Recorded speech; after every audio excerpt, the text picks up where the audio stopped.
positive energy is everything. I mean, positive attracts positive in my world. Like, no one wants to be around the negative person anymore, especially in, you know, in our climate right now, between what's going on with the weather in the world, what's going on with politics, you know, having Bozo the Clown as president. All this stuff is like, there's nothing you can do but be positive. Like, you know, look at Prodigy just passing, and he was such a very, he was a thugged out dude a lot of his life. And towards the end, everybody that was close to him knows how happy he was recently and how he would just be with a smile on his face and be down to go to a dive bar or go to like Prodigy was just hanging out being such a happy dude recently. And like when he passed, that was the first thing a lot of people talked about.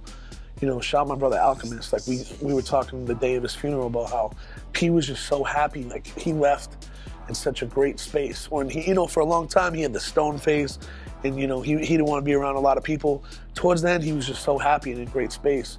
And I just think that's such a great example of how positive energy is so needed right now, because he saw everything going on in the world. It's like, all that tough guy shit is out the window now, man. I think it's about being, I wouldn't necessarily say role models, but it's about being inspiration for other humans to be better, because there's just so much fuckery in the world, you know? So I just want everybody to spread love, man. Love is a great thing.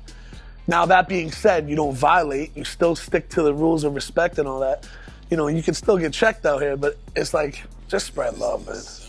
I mean, Prodigy loved being a dad and, you know, raising his... I saw his daughter and his son get to a certain age where P was like hanging out with them, going off to the clubs with him, and really just taking it all in. And it just...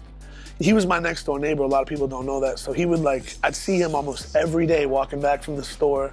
We'd always just bump into each other in the neighborhood, and I'd be like, yo, what are you doing? Come inside, say hi to the baby. He'd come inside, play with Harley, like that's my daughter. Like, he was just, the old Prodigy, I wouldn't even say that to. I'd be like, yo, I know he doesn't want to be bothered with that. And now he's just a hat, like such a loss, man. Same thing with Sean Price, like one of the most gully dudes of all time. And he was nothing but jokes and positive energy, you know, in his...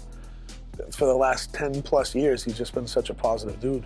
I was raised on Mobb Deep, so a lot of things I learned through the music, but as far as us being friends, I think we kind of helped each other. Like, I would put him on to new restaurants, new clubs, and he a lot of the spots I would be DJing, like private, like, you know, real exclusive clubs, he used to just have a blast at. But then there was also him that would like to go to Max Fish, where everybody could go and just play the wall, play pool, whatever. He was just like open to...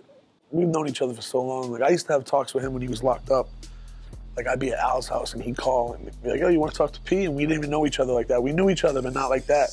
He would just, we'd talk for a while. He'd tell me about people sneaking in beats on like cassettes and all kinds of stuff, and just get to talk to him on the phone at Alchemist's crib whenever he'd call up. And we, you know, it was so surreal to me because I was such a Mobb Deep fan. At the same time, I had known P a little bit. We did a couple things, and he hosted mixtapes and all that, but that's when I started to get to know the real him, you know? I learned more from P as far as like following his music and reading his books and stuff than actual in person. In person, it was like, let's just live it up, enjoy life, like hit the club, hit a restaurant, whatever. But as far as like the deeper stuff, a lot of that I read through his art, you know?